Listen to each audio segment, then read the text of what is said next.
take the blame. I've seen the world go down in flames.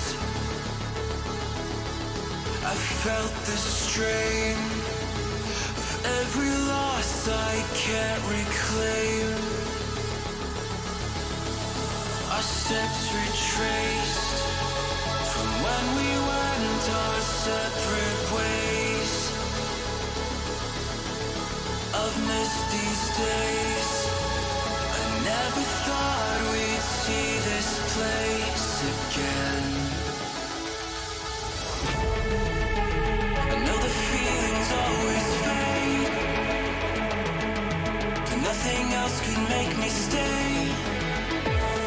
It's not too late for us to slip away.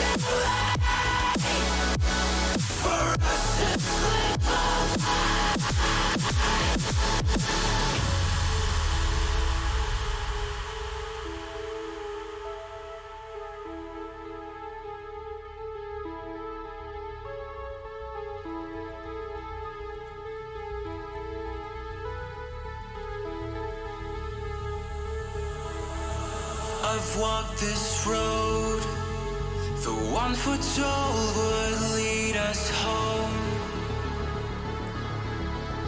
Our fate's unknown, but time will mend our broken bones.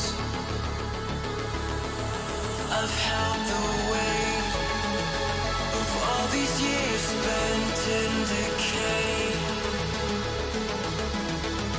These times are strange. I never thought I'd see your face again. I know the feelings always fade, but nothing else could make me stay. It's not too late for us to slip away.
Pretty sure we're live. I don't know. About to find out because I'm not looking at the thing. Oh, we're live. Hey, we're live. Hey, what's up, guys? How's it going, Always man? some good music. Always some good music. Go ahead, Mark. I'm sorry. What's up, guys? Welcome to another episode of Generation Orange. I'm Mark Segovia, as you know, one of your hosts, along with my co-host Sean. What's going on, Sean? Let's see what's going on. I worked until 11:30 last night because there was an overseas thing that I had to deal with for work. So, yeah, that was unexpected, and I am feeling it today. That time change. You said overseas, so for them it's probably middle of the day. For you, it's middle of the night. Yeah, it was. Like I said, I worked till 11:30, and at that point, it was like 9, 10 o'clock their time in the morning. I was like, "This was me." I couldn't even. It was bad. Nah, it's all good, man. Well, I mean, so obviously, we weren't expecting to have too much going on, especially with the offseason going on right now and MLS Cup finals around the corner. But obviously, we don't know what we're talking about, and news pops out of nowhere. And the biggest is obviously that week was number one was the re-signing of your favorite GM, Matt Jordan. Number two, now I have to add this caveat now ahead of time. Okay. Don't ever call him my favorite GM ever. I will not let you put that trash on me. And number two, it is important that everybody knows that was only for 1 year. You can go ahead and continue. We can talk about that later. I just want to throw that out there. Yeah, for sure. Yeah, it was just a 1 year extension, but he is back. So, and then number two, his first move as GM for the 2021 season. Our number 9, Mauro Manotas, has been sold to Tijuana Cholos and Liga MX, which means Brian Ching will be the all-time Houston Dynamo goal scorer for a little bit longer. So, congrats, Brian. Yeah, I said repeatedly, not that long ago, multiple times over, that I expected Mauro to be gone in the 2020 offseason. And here we are. And lo and behold, here we are. So we'll dive into that in a minute. Do you have any? I see you're wearing the Salvador shirt. So you got an update on the U.S. men's national team and El Salvador match? Yeah, it's not looking good, man. It's 3-0 in the 23rd minute. But obviously, this is not, for those who don't know, this is not a FIFA day. It's just the U.S. wanted to get one more match in with some fringe players that they're looking into, maybe helping them along with Nations League coming up and Gold Cup and all those other qualifiers coming up in March for the World Cup, obviously. So they're looking at fringe players, which I think 90% of the squad is MLS-based players, if I'm not mistaken. Of course, on the U.S. squad. Yeah. So, but yeah, I mean, it's a friendly, but it's not very friendly to Salvador right now. So I know myself and Esther and all the others in the Salvadoran community who follow us. Sergio, I know Sergio out there, repping that white and blue, but it's not looking good right now. But kind of knew what to expect, but still, you still want to come out here and show up a little bit. But 3-0, 23rd minute, not a good look for us right now. So I just saw this on Twitter, and I'm actually kind of curious. And nobody's going to be able to answer this, but if El Salvador were ever to play Slovakia, they have the little 3-letter codes that they show on ESPN for the sports ticker. Would that be SLV versus SLV? Because they're both SLV. It would be. That's how that works. We would have to put the little Spider-Man meme on right next to him. Man. Something. I just, it just made me chuckle. Oh my God, 4-0, 25th minute, guys. I will say this. Look, go ahead. No, I'm about to turn my monitor away because I can't see. I can't look at this no more. But anyways, Sean, let's move on. We're here. No, Dynamo. Not yet. Hold on, not yet. I just want to say one thing. Before all you U.S. fans, myself included, get too excited about this immediate showing of attack from the U.S. men's national team, I do want you to consider that this is just the El Salvador national team. So maybe temper those expectations just a little bit. It's not like we're facing Mexico right now. Well, to give them kind of a little bit of credit, to try to lift my country up a little bit. I mean, they don't have like the U.S. They don't have the European-based players. Not that we have many, but I mean, we do have some European-based players that obviously are not involved with the squad because of COVID and all that stuff. So, yeah, it's not looking good for us right now. So, but regardless of the fact, Mauro Manotas. What do you think, Sean? What's going on in your mind about this? Like I said, I mean, I anticipated this was going to happen at the end of the 2020 season. Granted that was also when the 2020 season was going to be very different in terms of, we would actually have a full season and not this reduced COVID season. But with that being said, it doesn't come as a surprise to me. I've seen, and I'm going to reference something that Parts Unknown mentioned earlier, saying that the Dynamo, I don't think it was from the Dynamo, I think it was from somebody else, but it's been put out there in various reports that this sale was done quickly because of financial reasons. And I think that's fair. And before anybody jumps on the Dynamo, hate wagon because of that, I think you also should, keep in mind, Don Garber did just come out and say that the league lost $1 billion in 2020. So, maybe part of the reason we're seeing a lot of younger players sold right now overseas by a lot of clubs in MLS is because they're trying to just make whatever money they can on transfers to try to just stem the hemorrhaging that they were experiencing, especially, early to middle of the year. It probably tapered out a little bit towards the end of the year as some clubs were starting to allow fans back in stadiums depending on the local restrictions in place, but it is definitely, 2020 was certainly a very different season for a number of reasons. I'm going to leave it at that for right now, but I'm going to throw some facts and figures out there. Hold on. Go ahead. Go ahead. No. Well, I just want to throw a little caveat on it because obviously the losses in MLS, obviously are astounding when we start throwing out the B word out there in billions, and even if it's just 1 billion, it's a lot of income that obviously is not there anymore. But it just goes to show because obviously everybody was affected by this COVID-19 pandemic and all that stuff, but just goes to show how certain clubs are able to ride the wave on this thing, and certain clubs, obviously ours included, kind of the ones in the backtrack trying to live whatever possible way to survive this financially, I guess. And unfortunately, selling Mauro for what we sold for it is part of that. But yeah, go ahead, Sean, and and then something else to say about that afterwards. Yeah, real quick, Kenny asked the question, who else has been transferred out due to financial reasons across the league, though? And I think that's a fair question, but I think the kind of response to that is, how often do teams actually share information like that out there? And the answer is they don't. The only reason this got out, it wasn't like this was necessary. I mean, Jordan may have said something on his interview yesterday on Glenn's show, since I didn't get a chance to listen to it. But that being what it is, it was still reported before he said that. So, and outside of him saying that. So I think we also have to just keep in mind that, financial reasons is something across the league right now. And just because it's not explicitly said or implicitly said, by other organizations does not mean that that's not not a piece of the pie here, not an important, piece that they're having to deal with. And to Sergio's point, and this is very fair, how many owners are as poor as ours, though? Look, Brenner's not poor. Let's be careful using certain words here.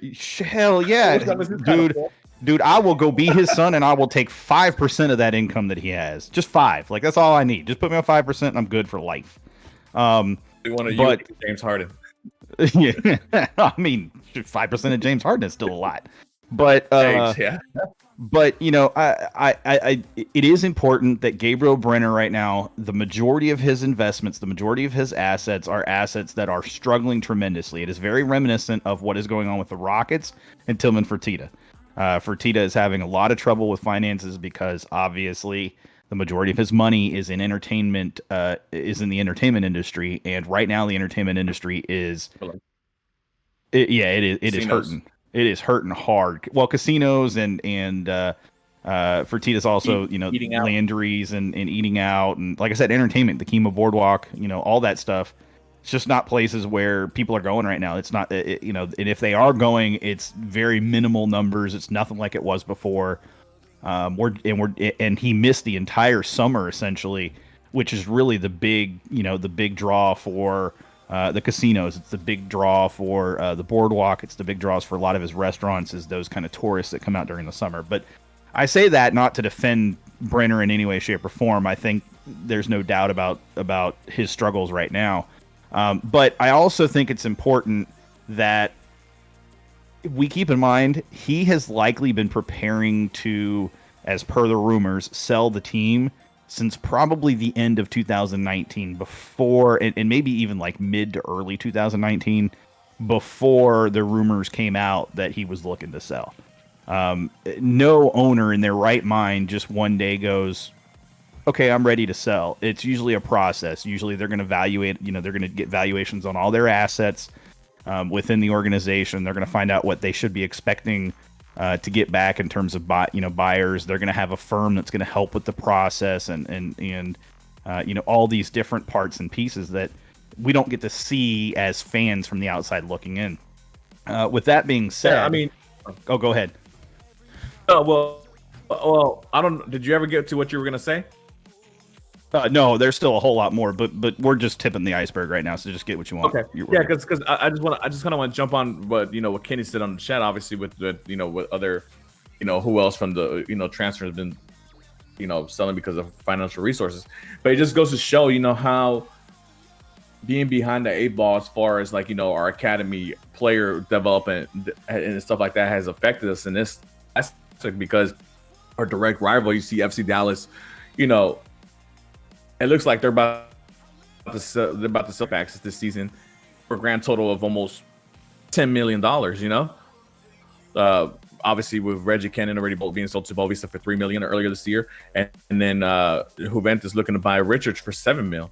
And then on top of that, rumors are that Benfica want to buy Reggie Cannon from Boavista, and then FC Dallas still has a 50% sell-on clause on Cannon for a future transfer. So they would get 50% of whatever that is. And Boavista's has already said, we're not going to sell them for anything less than 10 mil, because obviously they have to make some type of profit if they're going to sell that player.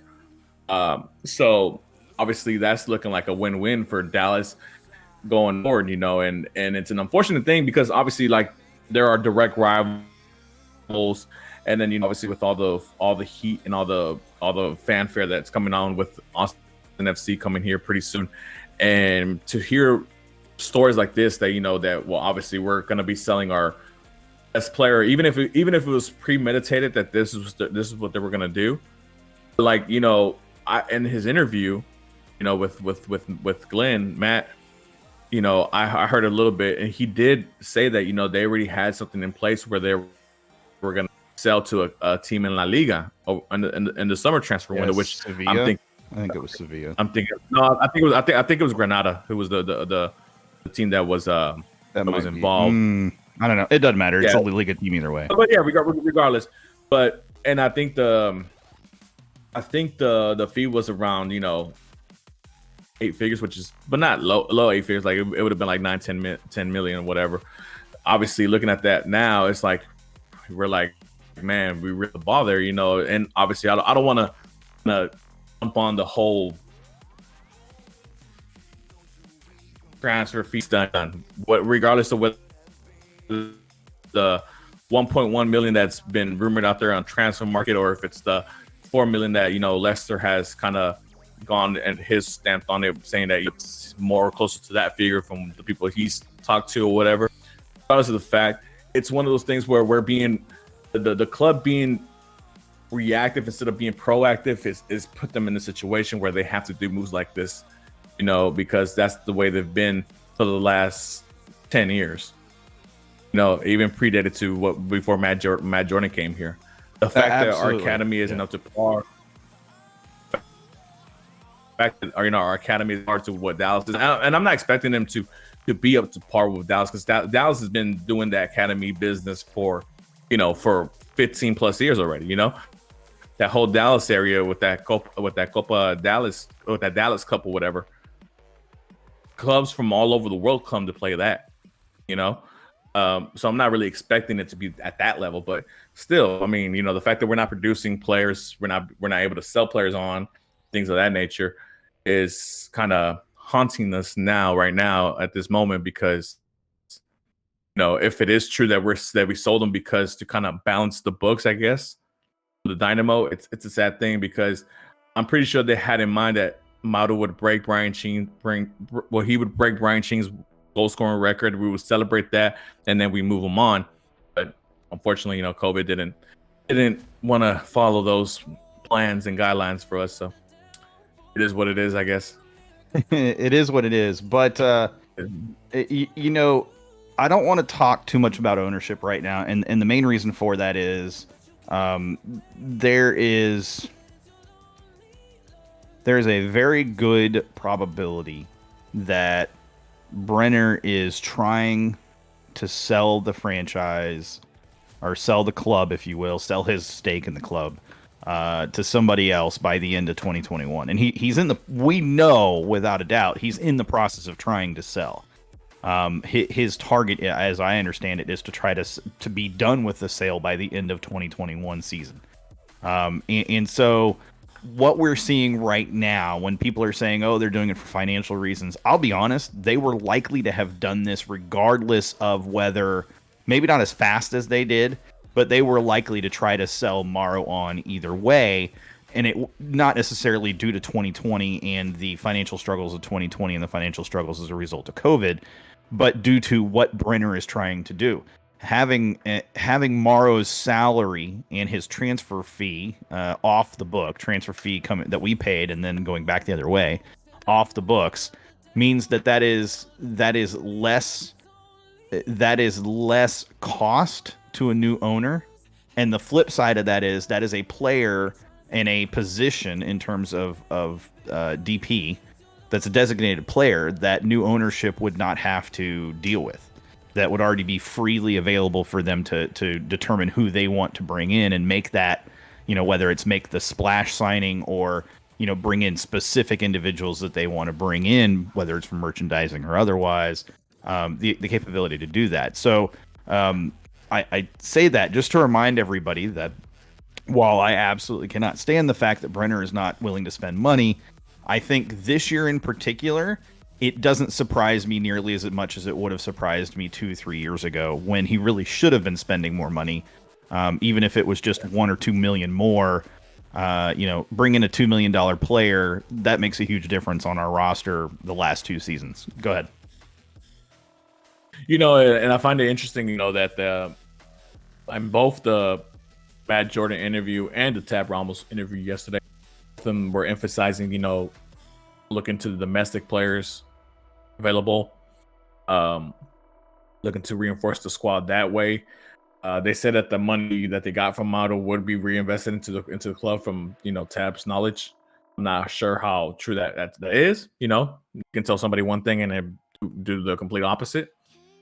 But they kept talking about the lack of being able to go out there and scout abroad because of the restrictions for flying and flights and things of that nature.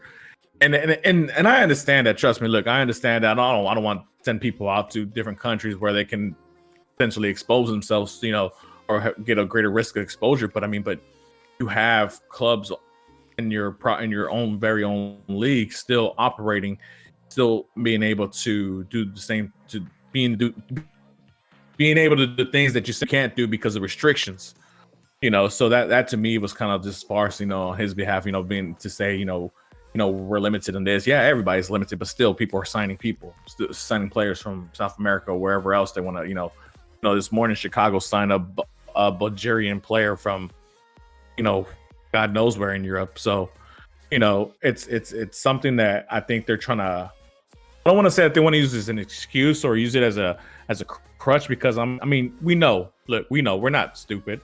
I don't think the fans out here are expecting anything, dumb or expecting anything out of the ordinary for the club to go above and beyond and be flying all over the place and have people all over different countries, moving around like that. But to say that, that you can't and all this nonsense is just kind of BS for me. No, and I get that, and I don't think it's.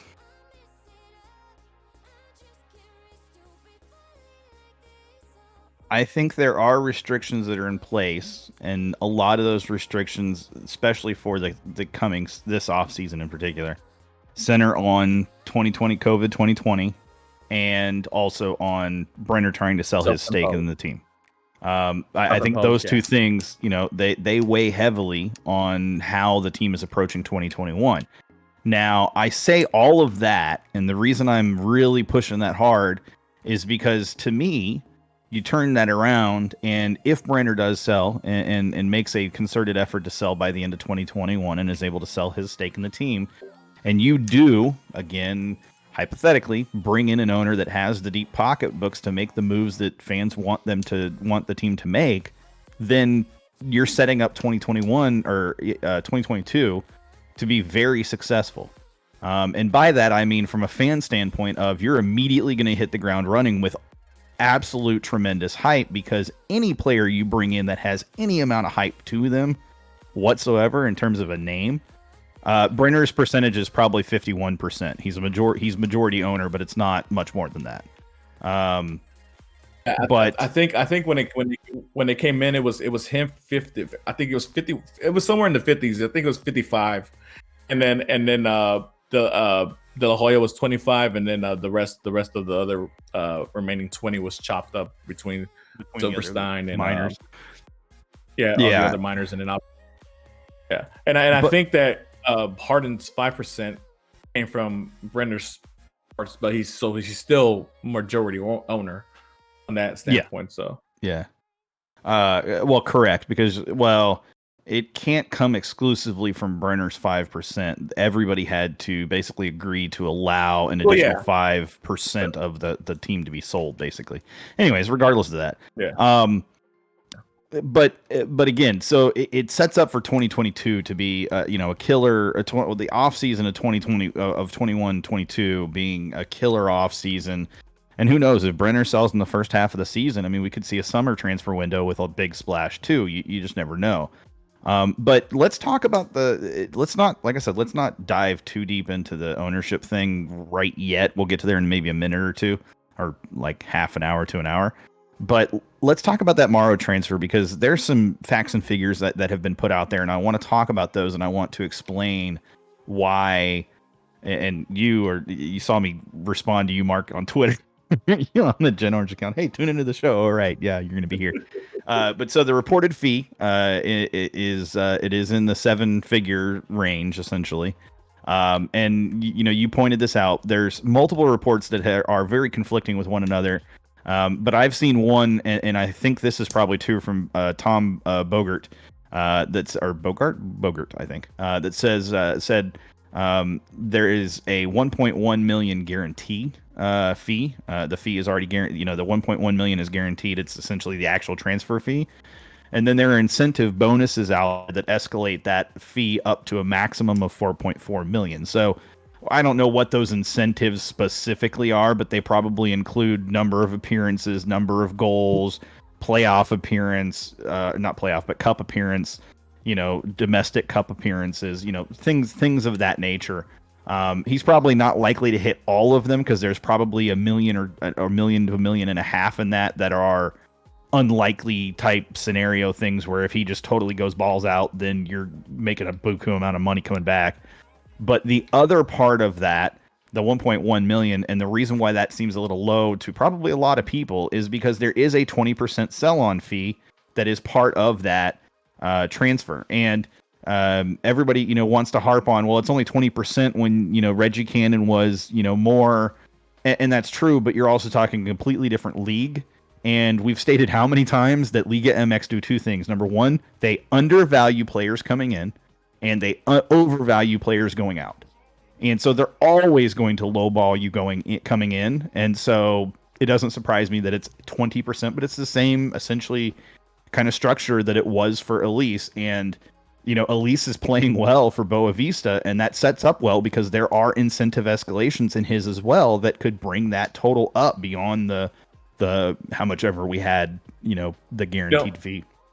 It's funny you mentioned it that way, and I could totally see the layout being that the way you're saying it, and I was actually thinking a different type of way before we actually came onto the show, because obviously there's conflicting reports, so obviously there's something somewhere between those numbers, right?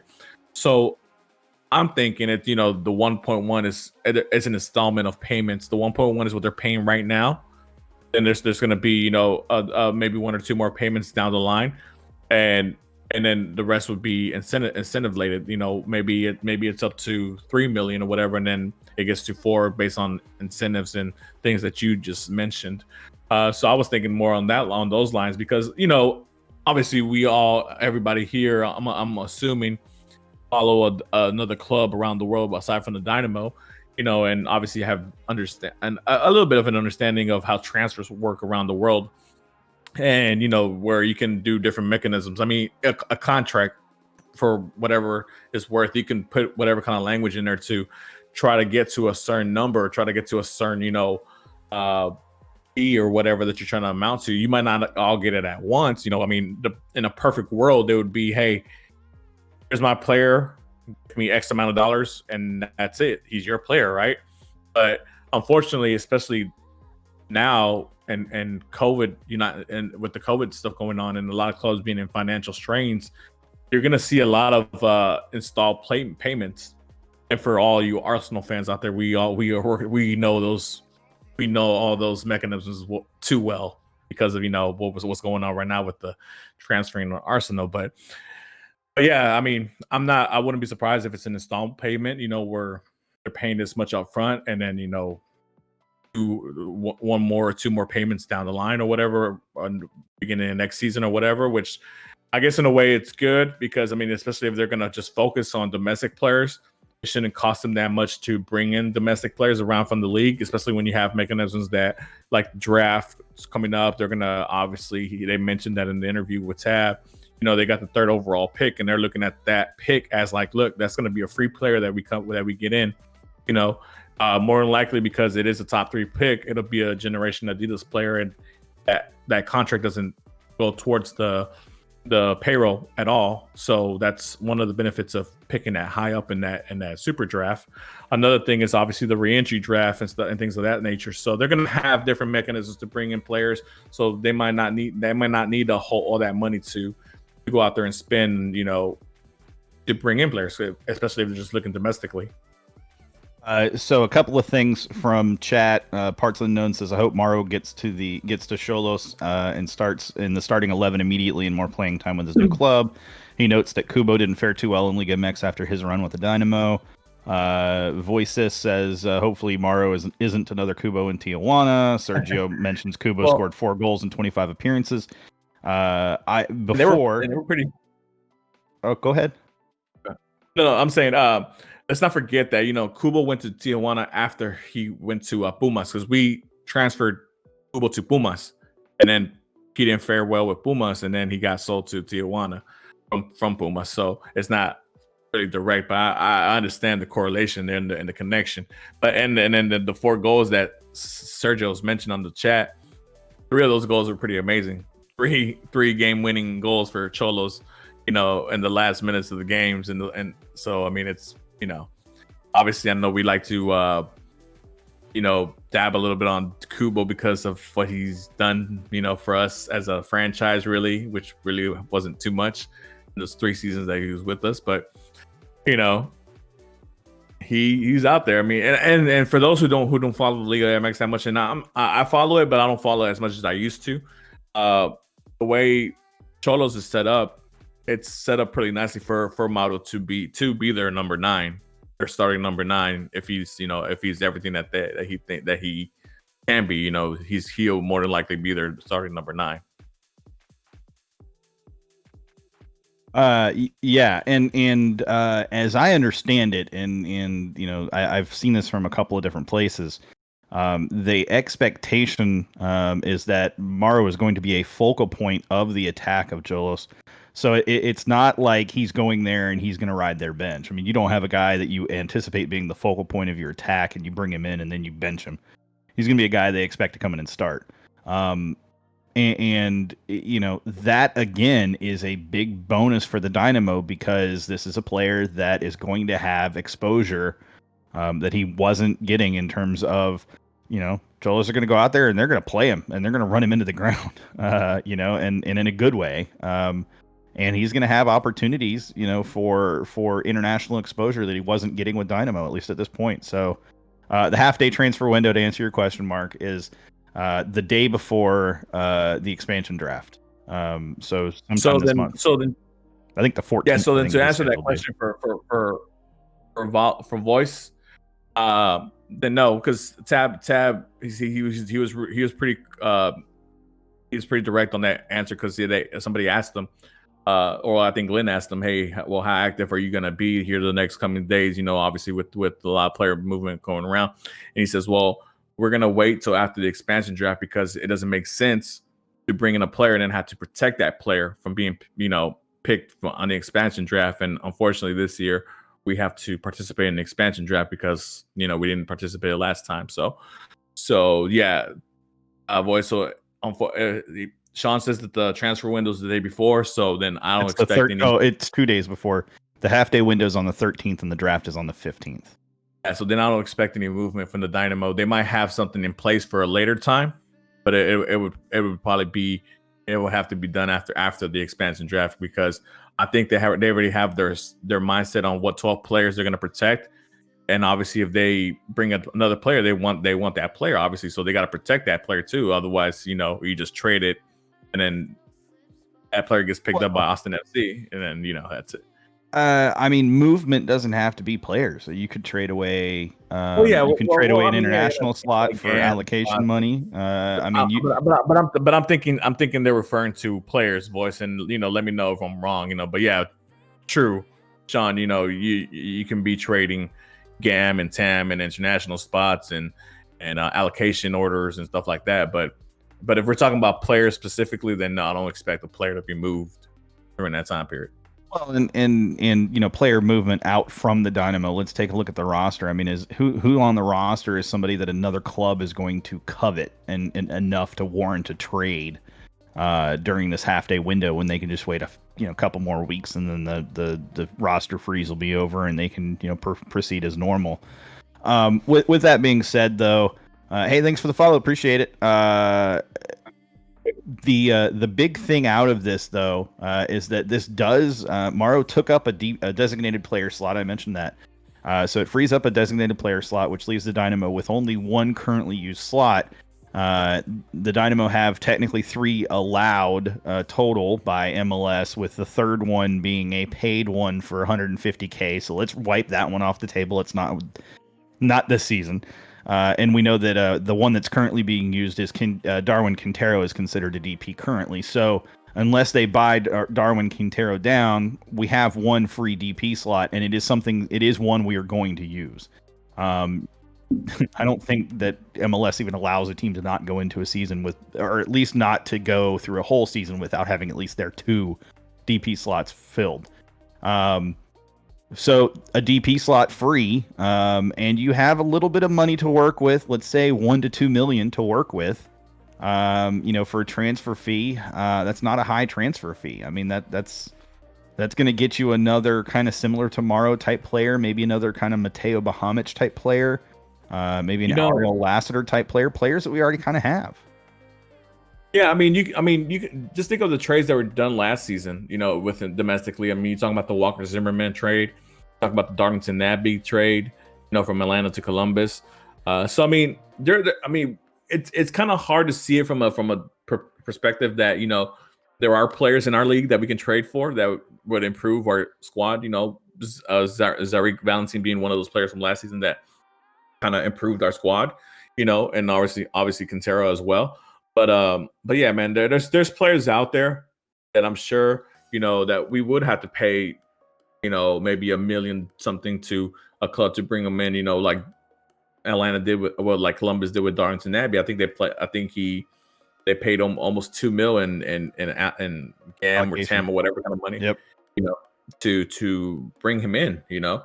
And sometimes you think like, man, well, I don't know if I want to spend that kind of money on a player that plays already in MLS. I'm like, but you see what Darlington Nagbe has done for Columbus Crew, how he solidified that midfield, and now they're in the finals.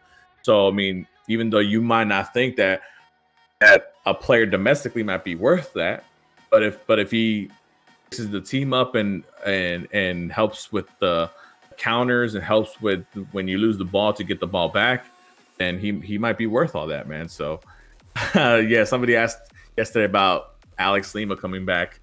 I know the fanfare for Alex Lima was pretty high when he was here. But Matt Jordan said that they do keep track of their former players. I don't know how true that is, because if honestly, if I'm speaking truthfully, if I was going to bring an ex-player in, it would probably be Miranda, the Argentine that we had here once, who coincidentally enough absolutely fits the system too. And coincidentally enough, he played for Cholos. So, but yeah, man, that would be like the one player I can think of at the top of my head. Alex Lima being a 31, 32, 33-year-old. I'm not sure how old is he now. I'm not sure that's the profile that fits. Not in the midfield. I mean, look, we just had to sit Boney down and tell him he ain't coming back. You ain't doing that with Lima in a year or two. It's just not happening. He's old enough. It ain't happening. Look, I loved him. He was great when he was here, but his time has come and gone, and MLS has passed that by significantly. He ain't keeping up anymore. With that being said, let me throw this out at you. Right now, currently, of our strikers that are available, it really falls to Christian Ramirez to be that true striker. 9. The number 9, true striker. So, how do you feel about Ramirez as that guy? That ain't happening. Well, look, look. I mean, with all the respect to Christian, I mean, like I said, look, he has the skill level. He scored goals when he was in Minnesota. He scored a few goals when he was with the LAFC. So the guy scores, and he scored during his time with the national team. So I mean, it might just be the fact that he hasn't been given a constant opportunity down here in Houston. And if that's the case, and he goes out there and he lights it up, then great. He's taking advantage of his opportunity.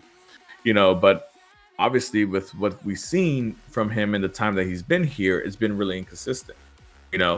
And I mean, and like I said, the whole team was inconsistent this past season. Our starting number 9 was to only have 3 goals for the whole season. That's for being a starting number 9. It's crazy, and I guess we just kind of just throw it to the dumpster and just be like, hey, let's hope that now that he's given the full reins or the driver's seat to the car, and he takes it and he scores a lot of goals for us, man. I mean, but like I said, I don't know if he's going to be the starting number 9 or if he's going to be or if they have a move in place to, maybe bring somebody, because I mean, I'm pretty sure that Tab's going to want competition, especially for your number 9 spot. You have to have competition, I know Lassiter has played in there in Costa Rica, but his preferred position would be a winger. The same thing with Bahamic. I mean, right now he's playing the number 9 spot right now in Instituto, but that's just because the Dynamo have kind of wanted him to play up there to see if he can get some game time up there, see if he can develop up there. But the same thing with Lassiter, he's a winger. You're converting him to a center forward or striker or whatever. But Christian is flat out number 9. So I don't know if you're going to bring in somebody else to. I mean, you're forgetting the most important acquisition of the off season so far. We get Bahamic back. Well, no, that's what I'm saying. But his primary position is a winger.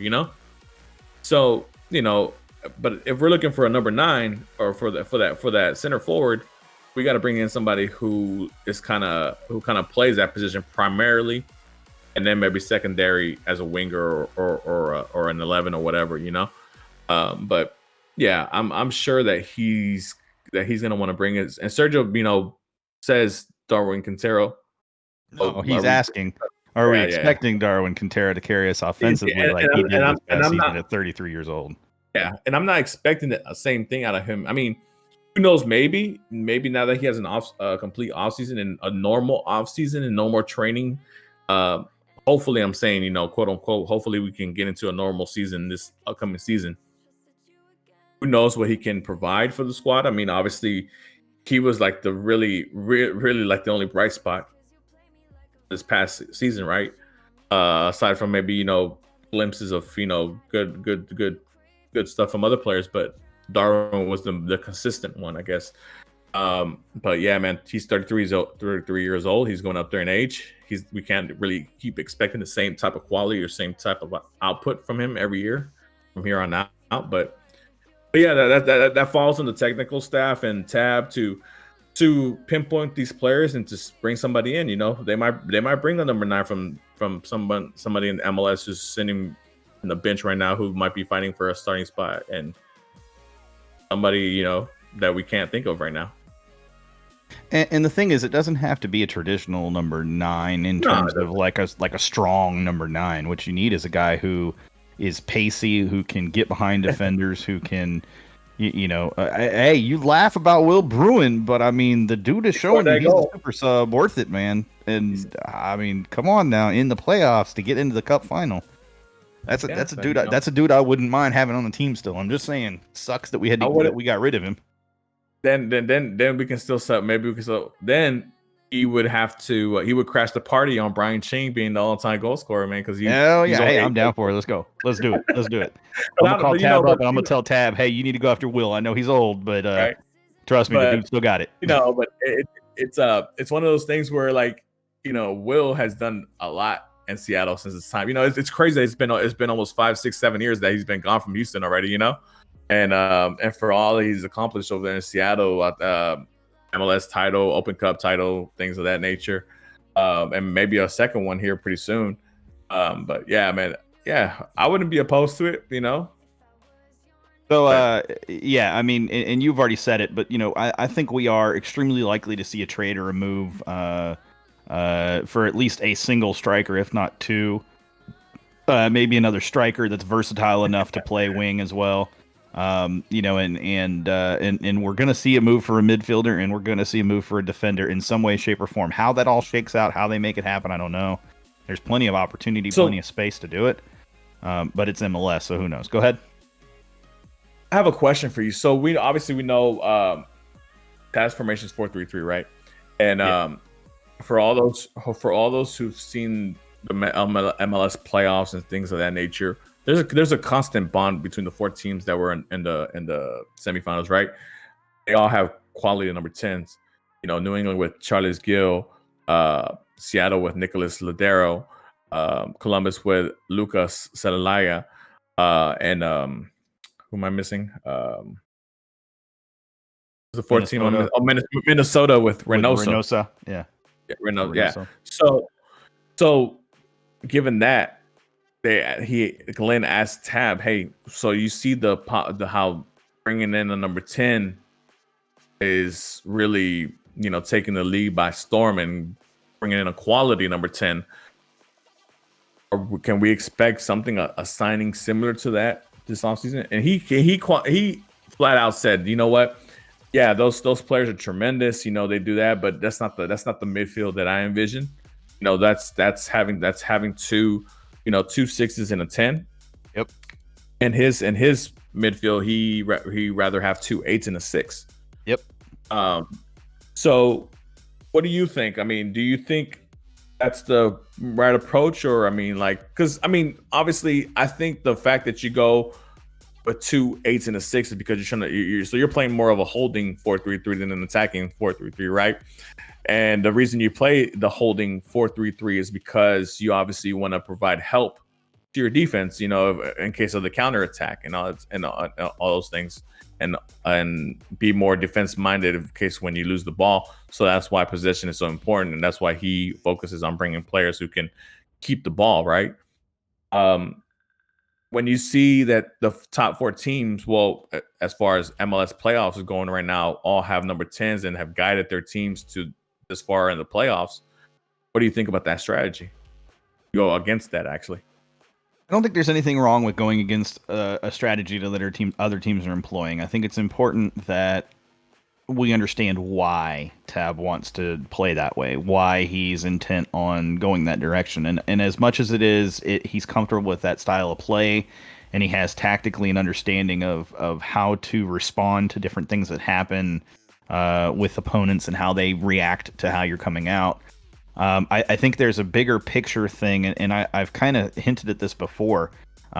Tab, and I think this may be dictated from on high, but Tab clearly has a preference for midfield and attack, specifically attack, over defense right now. And that's because if you play the way that he wants to play with 2 6s and two 8s and a 6, you can afford to have an extra. You can keep an extra guy back to cover defensively, right? So, and you were kind of hinting at that, but if you play that way, what happens is you enable your defenders to not have to be elite level defenders in MLS. But here's the problem.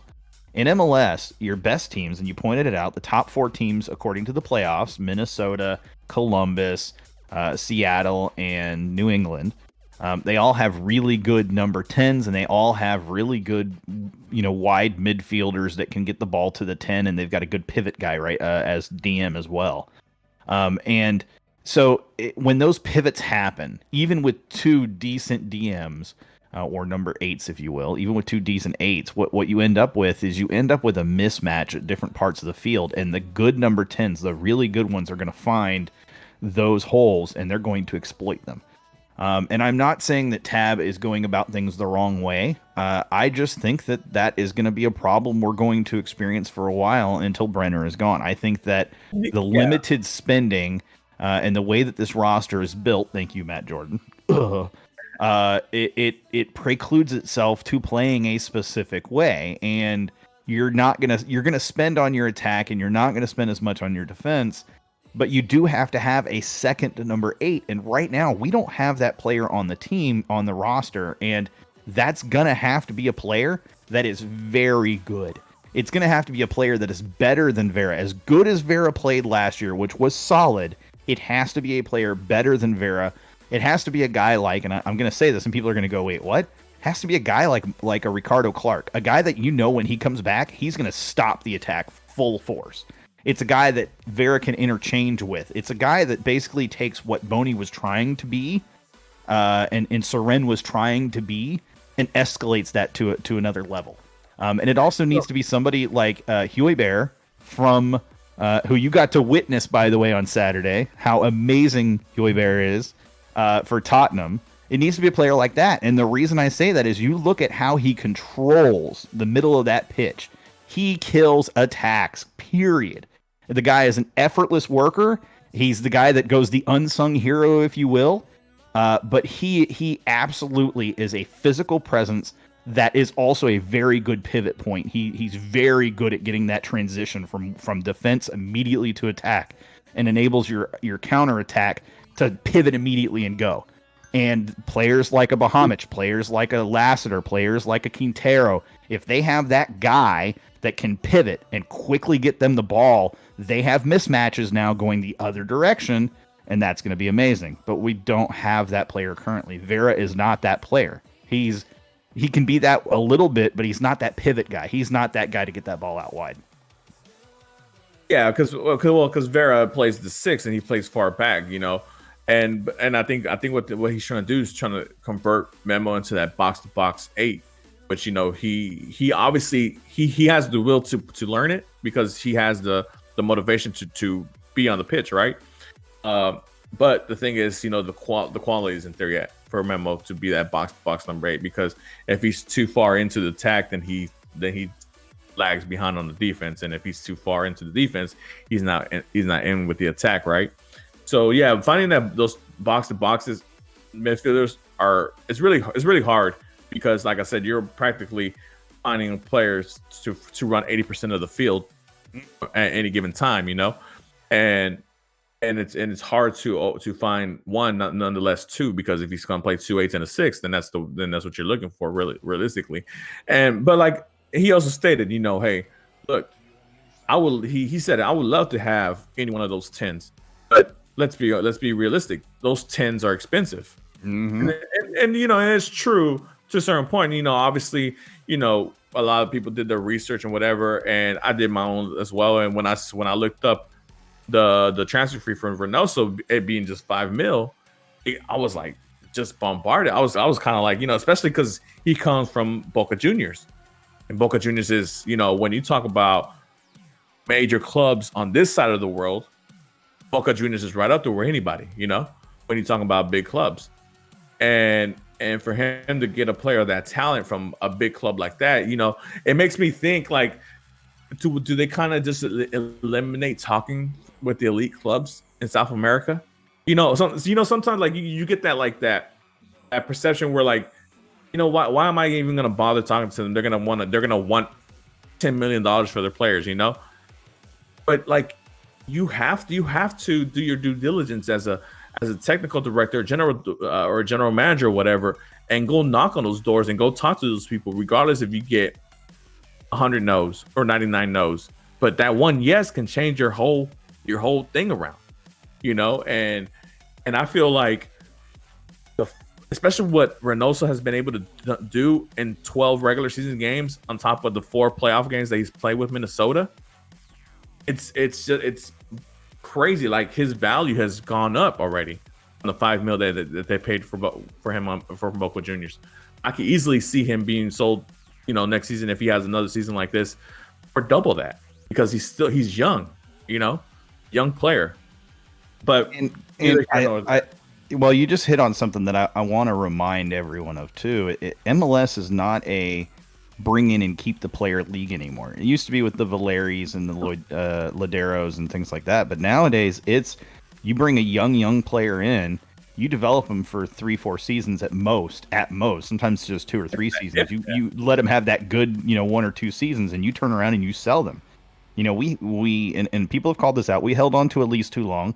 We should have sold him last season instead of waiting until when we sold him this season, because we would have got a whole lot more for him. Well, that see, and this is an example that Voice brings up here in the chat. Boca Juniors asking for Pavon for the Galaxy, but see, this is the thing. That's what they asked. Anybody, I can ask for you to pay for my player X amount of dollars, right? I'm gonna throw it out there. Why not? Now it's up to that club who's wanting to buy to be like, yo, no, that's you. Come on, you're being crazy. Now at the time, because the way Pavon was, they put that $20 million tag on him. Yeah, at the time, the way he was showing out and the way he showed out this season, he's a player that you can see paying $20 million for that type of player, right? But in the same sense, you're talking about LA Galaxy. LA Galaxy are kind of like the Madrid of MLS, where they want to bring in the big names, they want to bring in the big transfer fee out there or whatever, this and that. And they want to come in, nearly last in the league, right? Yeah, but regardless of the fact, but Boca Juniors, they understand the pandemic right now, and they cut that price in half. So you're talking about getting a world-class player who's a fringe player right now with the Argentine national team for $10 million. I'm looking at that like, yeah, man, let's go ahead and do that. If I'm in LA Galaxy shoes, right? Now, obviously, the directors over there are gonna go back to the negotiating table and be like, okay, look, I don't know about 10 mil because obviously we're affected by this pandemic as well. But they're having those talks back and forth.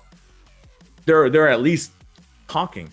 What I feel is that the Dynamo don't even want to approach these teams, because they feel like, okay, why would we approach a Boca? Why would we approach River Plate? Or think about Brian Rodriguez with LAFC. The kid didn't even score a goal yet with LAFC, and there was already talks of him being sold on to Italy for $15-20 million. And he scored for the Uruguay national team before he even scored with LAFC. But LAFC, obviously they got money back in them, so they brought him in, but they only brought him in for like, I want to say $5-6 million. And the kid didn't even score a goal for them yet, and there were already clubs offering 3 times what they brought him in for. So I mean, it's having the system, the scouts out there doing their job, but you can have all the scouts in the world, but when the head of the scouting department or the technical director, general manager in this case, doesn't even go out there and talk to these big clubs about their players, then what's the whole point of relying on a scouting system if you're only going to go scout second division clubs and the low end tier clubs from the first division of other countries and things of that nature. To be clear, the fee that LAFC paid for Rodriguez was $11.5 million per transfer market. And Florentina and somebody else was willing to pay 20 to LAFC before pandemic, obviously, but still. Yep. His current market value, and actually that would have been his value at the end of the season, was $10.45 million. So they actually, they'd get back exactly how much they paid. And the thing is, like with transfer market, because I've seen a lot of people using transfer market on Twitter and all this stuff. It's a good thing to have, to kind of get a grasp of valuation of the players. But that valuation is not what the player actually gets, what the club actually pays for them. It's a ballpark number. You look at the top players in the world right now. I mean, if I look it up right now, I'll probably see like Messi for like $100-something million. But we all know. I mean, he's not worth that right now.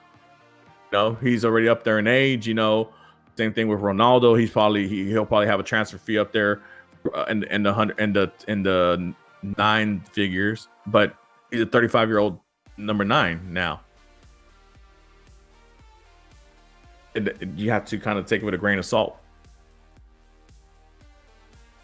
Yeah, absolutely. But it is, I don't know what their algorithm is using to figure that out, but it tends to be fairly good. It tends to be fairly accurate. There's a reason why globally a lot of soccer clubs actually use transfer market when they're evaluating possible transfer targets. Mourinho brought that up during the Tottenham Amazon special thing that they did. It was really interesting there was a point that you could see a printout literally of multiple players that he had in his office that he was kind of thumbing through from transfer market specifically. And it's go ahead. So it's funny because I use transfer market a lot, especially prior, because I've always wanted to look for, because we all want to play GM, right? And we all want to know why we can't bring in players a certain certain aspects or whatever. And it's funny because there's a mechanism on transfer market for those who haven't used it, or for those who don't know. So I would take our 2 best players at that time, which were obviously Mauro Manotos and Albert Feliz, right? So you click on those player profiles, whatever, and transfer market gives you the next 10 players that are similar to their qualities and transfer fee, or money that they're worth or whatever. If you just go based off that, then go look and go scout these players out and go see what's at least try to find a like for like. I know sometimes it's harder to look for somebody who's younger, and who's on the come up, but there's mechanisms on that transfer market, like you said. I mean, and I haven't seen the Amazon special on Tottenham, but if he's using it the same way I was using it, then I click on a player who I have an interest, or who has the qualities that I want or need him on my squad. I click on that player, and it shows me and it gives me a list of how much of comparable players, how much they're worth, and everything, ages, statistics, positions they play, X, Y, Z. So if the manager of Tottenham can use it, why can't the GM and the Dynamo use it? Absolutely, 100% agreed. Yes, 100% agreed. So in chat, Harry does ask a good question. He says, why or it baffles him that Houston is considered a small market team. It should be on par with top teams in MLS. He goes, and I mentioned its ownership specifically. We've always been kind of secondhand in the league, AEG, and followed by Brenner, and that's always, hamstrung us in terms of transfer fees and things like that. Harry says, I agree, it's the ownership, but to me, Houston is a pot of gold waiting for the right owner to take it to the next level. And then he follows that up, and this is the key here, and this is something I've tried to remind people of, but that goes for most MLS and USL team owners in Texas. It's kind of crazy, and that's absolutely true. Up until Austin, really, there has not been a team in Texas, whether USL or otherwise, that has absolutely stormed onto the scene. It's really interesting. The market up until Austin it's like nobody's been able to figure out the formula, or the people that have been willing to invest in Texas as this kind of maybe unknown market, I guess, have struggled to afford to do what they've needed to do in order to take their teams to the next level. And it's hard for me to say that when you have a team run by the Hunt family up in Frisco, and yet they're spending as lightly as the Dynamo in most cases. It's kind of confusing. I'm not sure why that is. It's a really good point, and it's something I've always kind of struggled with. You know, and it's really difficult to say. So, you know, again, I didn't really want to talk ownership tonight. I was trying to avoid it because we talked about it a lot the last few weeks, but it is a big issue. It's a big point of contention, and it's going to be a point of contention until the team, you know, majority of the team is sold. And you know what's crazy? Like, I was looking on Twitter, right? You know, and there's, you know, obviously with MLS Cup Finals around the corner, you know, there's, you know, like for those who don't follow like soccer Twitter handles like Fox Soccer or Bleacher Report and things of that nature, they throw out a lot of, you know, like a lot of numbers out there, right? And when they throw out all these numbers, you know, about like, you know, MLS Cup titles, MLS Cup appearances, you know, this, you know, the Dynamo are up there. I mean, like in the 25 years of the MLS being in existence, with the numbers that we carry, the Dynamo should be from an outsider looking in. If I'm looking at, I would think, oh, the Dynamo are one of the top clubs in MLS history, you know, because, you know, we've been to 4 finals, we've won 2 cups, you know, we've had winning a lot of winning seasons prior to the last, you know, couple of years.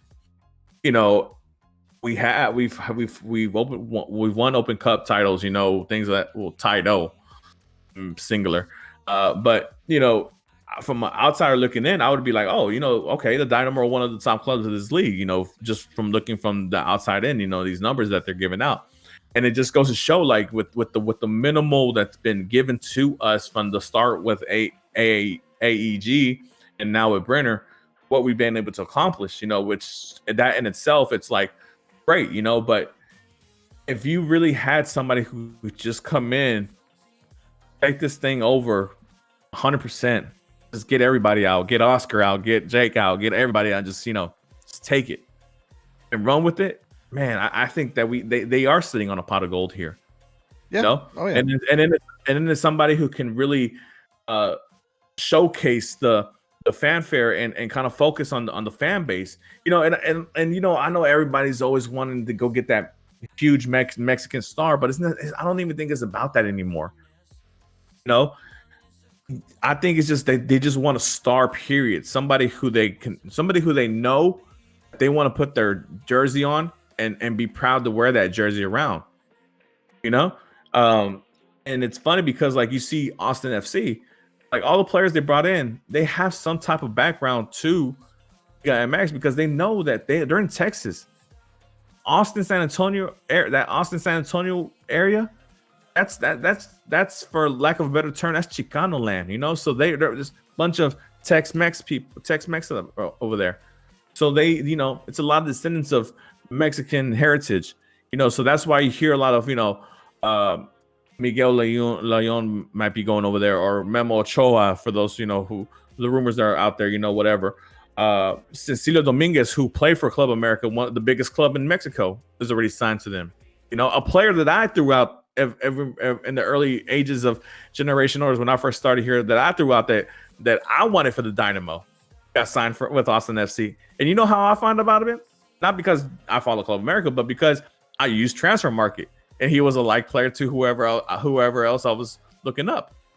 But yeah, man, it's crazy that, and like I said, I'm sure it's self-imposed because the whole Brenner trying to sell and, you know, trying to be as minimal and then minimally involved financially with the club now.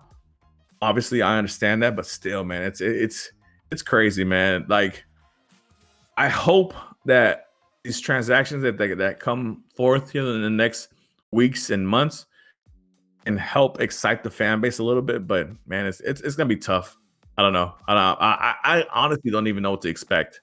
Well, I think, and I've hinted at it. I think 2021 is going to be a quiet year. I think we're going to have a lot of young players. I think we're going to have nobody really a name player except maybe Quintero. And I think what we're going to see is a season of a little bit of struggle early, and then as they kind of click into Tab's tactics and get comfortable in that, really comfortable playing in that, I think we'll start to see that them play a lot better and excel tremendously. But the loss of Morrow and Elise in the same offseason, that cannot be undersold, and it's a huge loss to the attack overall. I mean, we saw how the team played without those two players on the pitch, and frankly, that's not an offense or attack that screams, that screams contender, let alone play MLS playoff contender. But it's an interesting approach, and I think there is something to be said for it is from our perspective as fans, put in the money, Brenner, for this season, bring a player in on a 1-year deal. Make that splash, and that's going to make your investment, make your potential sale of the team that much more attractive if the team is doing well and you're able to put butts in the seats. But we also we don't know. We can't say that for sure. And he's just going on what's in front of him and what's available to him currently. But again, I don't want to harp on the ownership for too much because there's a lot of other stuff to talk about in general. But again, I would be shocked if we don't see the Dynamo make 1 or 2 moves over the next 2 to 3 weeks. 2 weeks is my kind of guess. Once the expansion draft ends, I think we hear about probably 2 moves in particular after the expansion draft is over, probably the week following the expansion draft. So not next week, but the week after that. And then I think it's probably quiet through the Christmas break or holiday break. And then I think we come into January and we see another 1 or 2 players brought in, maybe a couple of trades made. And I think that's kind of how we go into preseason and go into the season. And again, we're in December. The season starts in March, but preseason starts basically the end of January. So we're 2 months out from from more soccer. Thank God, Dynamo soccer. But December's almost halfway through at this point. I mean, we're tearing right on through, and January's right around the corner. It's not going to be very long before we get more moves. It has to happen. There's no doubt. But there was something I wanted to talk about, that was also announced this week that I think we've kept quiet. We've not talked about, and I don't think there's any particular reason for it, but, Parks Unknown asked a good question. Do you guys know about the news of on construction and expanding of the North Houston Highway? How does it affect transportation and going to the Dynamo and Dash games in the future? Both Mark and I think, if I'm not mistaken, we're both from the south side, south, southwest, southeast. So all you in the north, I mean, y'all are just screwed. Like, I don't feel bad for y'all because we've had it terrible down here with 45 for so long. But that's finally been kind of fixed, and the expansion of the Beltway, now that that's kind of done, man, traffic down here ain't so bad anymore. It's not bad at all. No, it's not. But please, if anybody has the answer to that, put it on the chat, man. Because I'm not too familiar with. Well, they're not going to start that. I know what he's talking about. They're not going to start that construction for another 2, 3, 4 seasons. So I don't think it'll be too bad right off the gate. But when it starts, it's going to make it difficult for everybody getting to Dynamo matches, because that's that one where they're expanding. They're going to have that freeway that basically runs south of south of downtown proper, if you will, where 59 currently runs.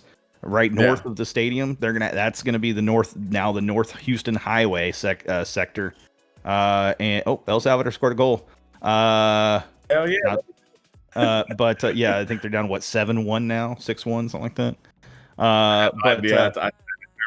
I'm sure you turned it off. You were done with that beating. It's going to affect everybody, because as they're doing it, there's going to be a lot of redirecting of traffic and everything. But it's hard to say specifically how it's going to affect everything. I think we'll know more as they get closer to actual construction time. But if anybody does know, Actually, if anybody were to know, I would tell you to either hit up the Surge Discord or hit up Twitter.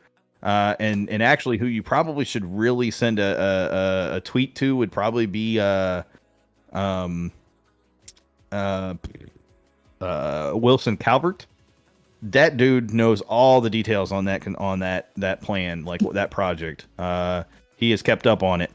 I'm not a minute ahead of you. I'm just telling people how it is.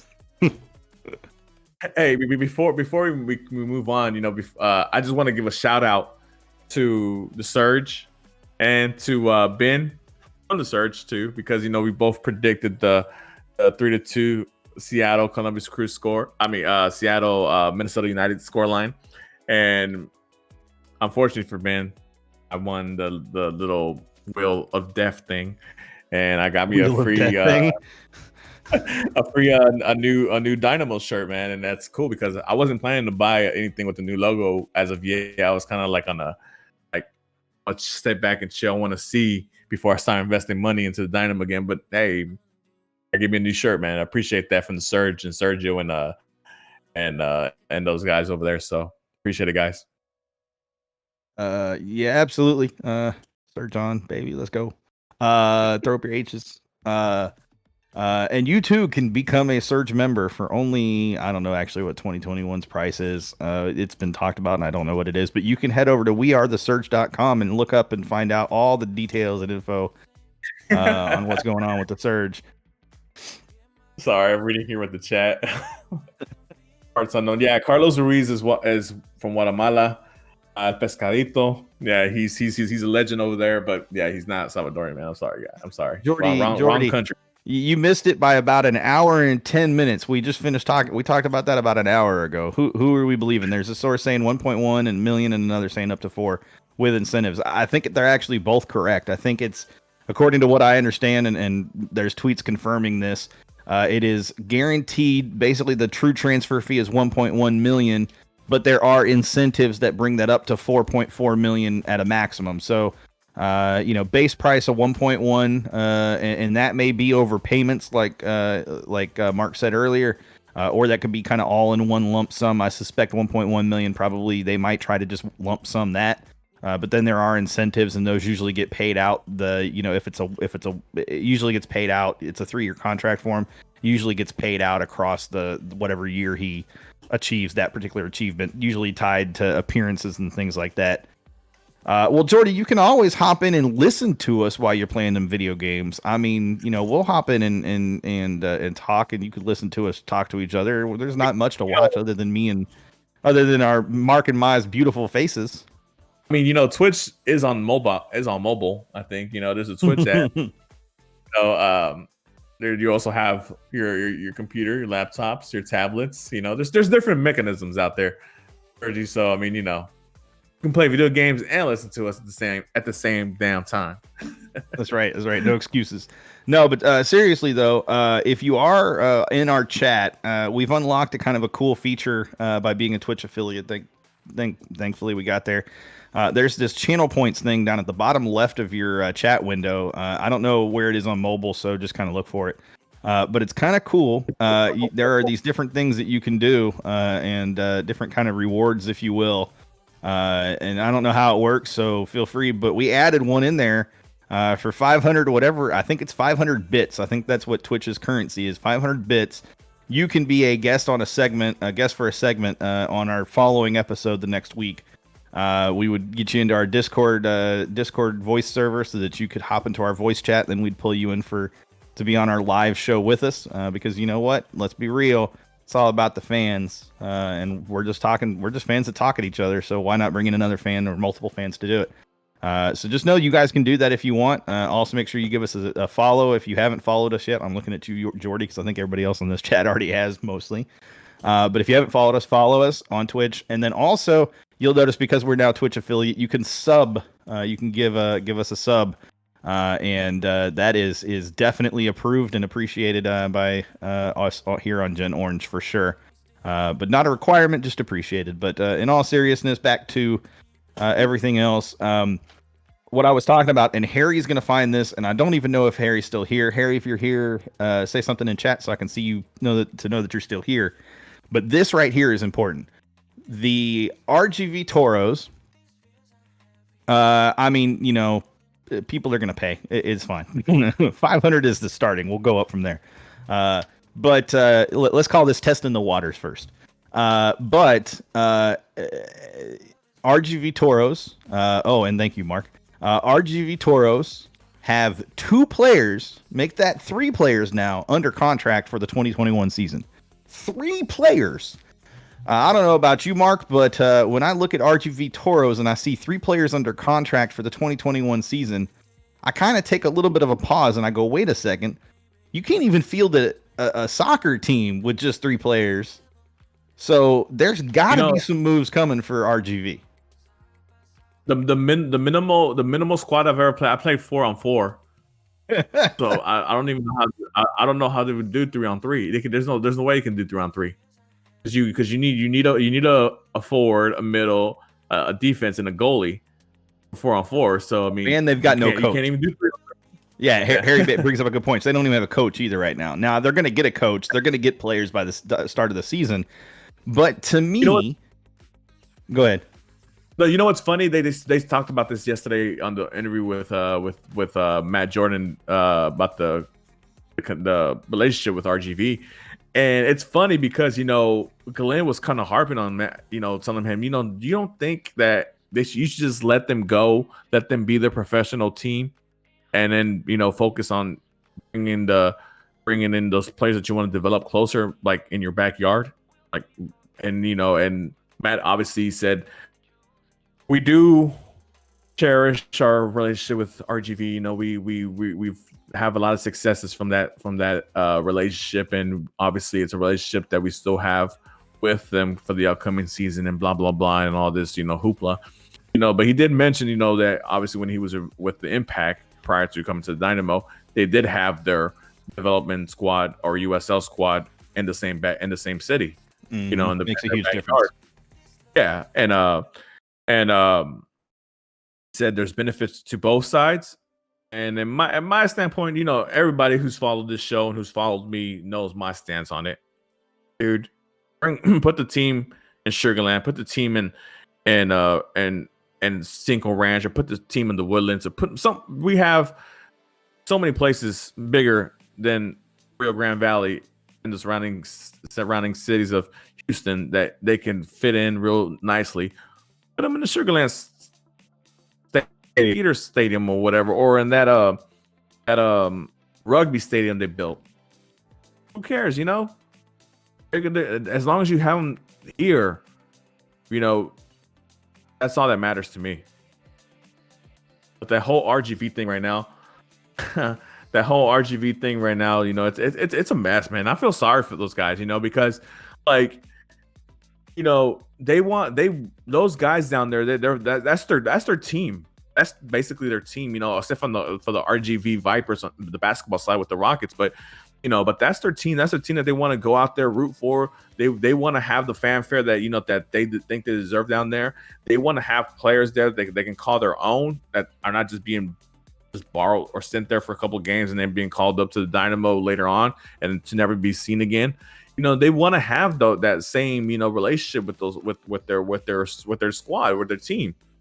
And they're not being allowed that, man. And I think that's really sad, you know, because they're kind of being held captive here right now, because we're running down our contract is basically what we're doing with RGV. So like whatever coach we hire or whatever coach we decide to put on for RGV to help run the scheme that Tab wants for these developmental players, that coach has no affiliation with RGV for the next season, because guess what? We don't have to have a relationship with them after this next season. Mm-hmm. So guess what? RGV's back to the square one again for the 3rd season in a row. Yep. Looking for players, looking for a coach, looking for, you know, staff members now, because they won't have Dynamo affiliated people down there or whatever. So man, I think it's a horrible situation for RGV and those guys down there, and I wish they would be let go and just let them do their own thing. But I mean, but they can't this season Yeah. until that MLS U22 or U23 reserve league is fully announced and they start that up. The Dynamo can't really break that relationship. And 2021 and COVID really threw that U23 league into potentially into waiting another season to 2022. And so we may not even see that this season. It may be another year out before we see it. But I wanted to just bring that up because that's another place that at least for this season the Dynamo could stash a couple players. I mean, you're gonna have I think we have 5 or 6 homegrown players right now. That are some that are pretty darn young that are going to need some seasoning possibly. And you're going to need a place to put them and have them get minutes, and you're not going to be able to do, you can't play all those players on your MLS senior squad. I mean, you could, I suppose. I hope they don't. No, I don't. But. You're right. I mean, you're going to have players like Daniel Rios, Juan Castillas, depending on how far along cap things like players like Nico Limon and Palomino are or if they need game time, you have to send them somewhere to get game time, right? But like I said, the unfortunate thing about it was that this season they couldn't do it because of their own bubble over there. Like if those players are being sent down there, they're gonna stay there. That was the whole situation with the Ian Hoffman thing. He got sent to RGV, and that's where he had to stay. Because because there was no calling anybody else up. Because if you call him up, yeah, he has to quarantine, and then by that time, 5 games already done passed. The way the schedule was coming out, because we're trying to get done with the season as quickly as possible, right? The same thing with here and with the Dynamo. You have to keep this player up because if you send him away, you can't play him. You can't play him. So because it's against their restrictions or whatever. Their guidelines for their bubble. So I mean, that's why Palomino wasn't sent to RGV to go get some game time. When he was just sitting on the bench or not even on the match day 18 or whatever. So it was an unfortunate thing. Like I said, COVID really messed up a lot of things, soccer wise for the Dynamo and for everybody involved this season. Soccer all over the world, and it's crazy. So. Sergio had said FC Pasa get down Dina, and then Kenny said please don't make us go to Pasadena to watch the reserves. Voices says bring Pepe from FC Porto to Houston for a 1-year loan. Eric Romero says soccer and lung cancer. I don't think those go hand in hand. Sergio says beautiful Pasadena. I mean, let's be real. Yeah, it's not going to be FC Pasadena. That reserve team is likely going to play at Houston Sports Park, right off the Beltway, just north of Beltway 8. What did you Kirby say? FC. Kirby FC. I mean, it could be Hobby Airport FC. It's right down the road. But whatever, as long as they're here. Or Sam Houston Tollway FC because it's right off the Beltway, or 288 Corridor FC. No, we're just playing. But I when they do the U23 Reserve League, I expect that's where they're going to play is at Houston Sports Park. Makes the most sense. No, they don't have any stadium set up out there, but the rugby team does. So maybe they see if they can partner with the rugby team to use their stadium and provide them a small fee to rent it out. Yeah, I think that stadium fits like 5,000 fans. So I mean, it's a nice size for. I mean, look, we have a hard time filling BBVA stadium for the first team. I don't know how many fans are really going to show up for the U23s. So it's one of those situations. So. Yeah. So let's. I'm only intended to go till 8:30 tonight, guys, because we're kind of winding down as it is. So there's 2 things I still want to talk about. The first thing is, of course, we mentioned the MLS Cup final. It's Columbus Crew SC versus Seattle Sounders FC. Both those teams have a soccer-related acronym at the end of their club names officially. So let me ask you a question. This is to everybody in chat as well as to Mark. Who do you have winning the MLS Cup final?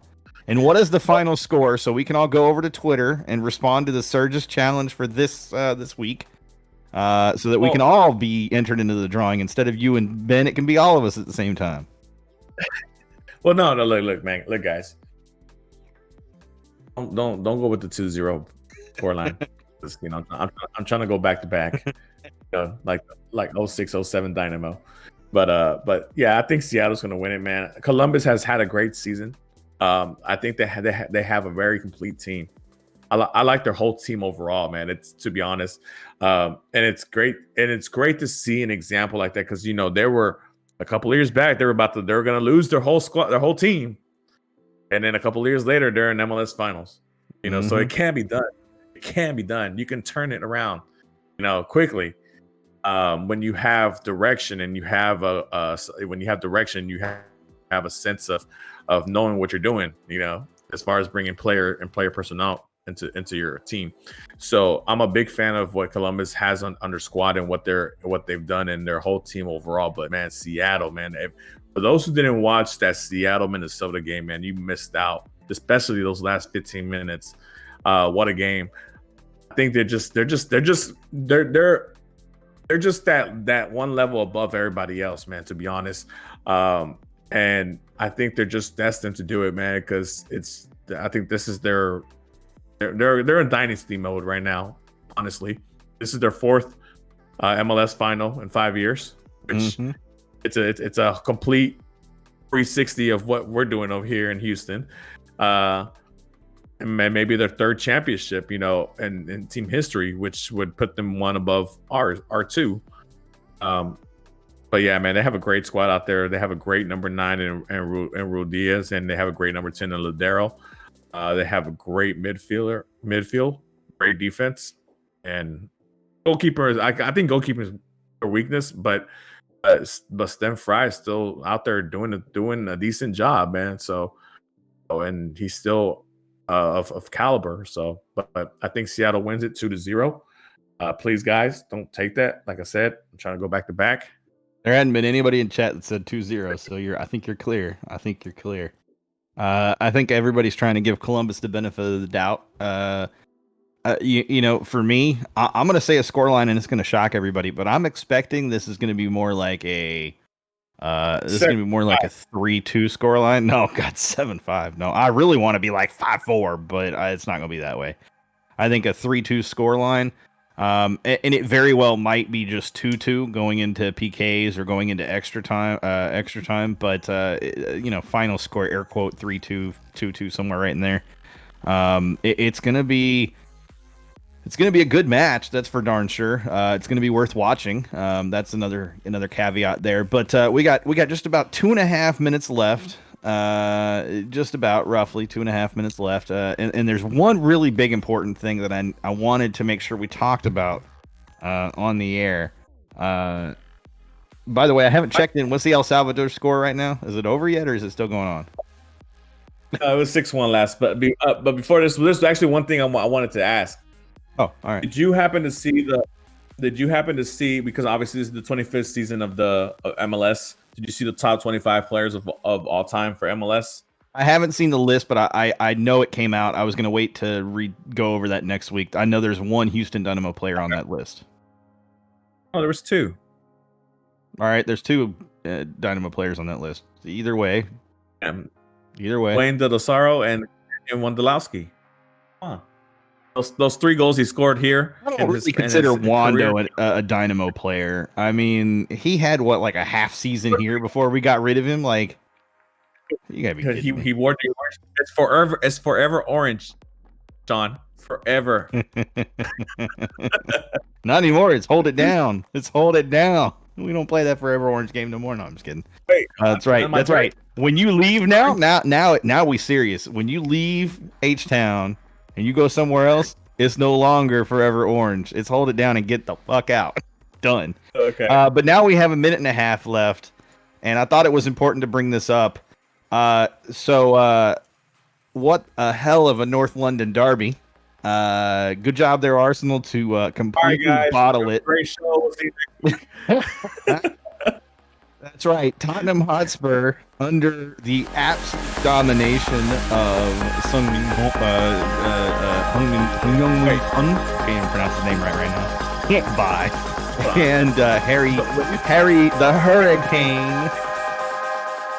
I mean, y'all got dominated. Look, y'all played decent attack-wise, but this is what Mourinho does. This is absolutely what Mourinho does. Man, obviously they're playing Mourinho ball to the umpteenth power. You know, they're out there. They don't care about possession. I think the possession was like 68-32 at the end of the game. Turn up that music. It was 7-30. It ain't time yet. You know, and obviously, you know, he's too late. Sergio said it, Ness. You can't get away with that. Turn that music back now. We're not done yet. So, you know, fine. We'll just start next week talking about Tottenham. You know, it's all right, man. You know, they're having a nice little run. You know, for being the fourth or fifth. You're breaking up right now. Perfect time to break up too. It's great. I've been looking at them. But no, we'll talk about that later. And the only reason I say that is because you're breaking up real bad, and these guys are like, "All right, we're done." But seriously, guys, thanks for tuning in. We do appreciate it. I hope you can hear me. Look, y'all can make fun of Tottenham all you want, but all I know is, and this is not a slight to anybody except for Arsenal, at least Tottenham are in the top half of the league. Like, Arsenal can't even claim that right now, and I'm not sure they're going to by the end of the season the way they're playing. Arsenal's not a top half of the table team right now, and there is nobody in chat that's going to argue that. They look bad. But with that said, hey guys, thanks for tuning in. We appreciate it. Make sure you hit that follow button if you're watching us on Twitch. As always, we will upload the show to YouTube either tomorrow or Friday or whenever, sometime. We'll let you know on Twitter. And definitely, tune in next week. We'll be back.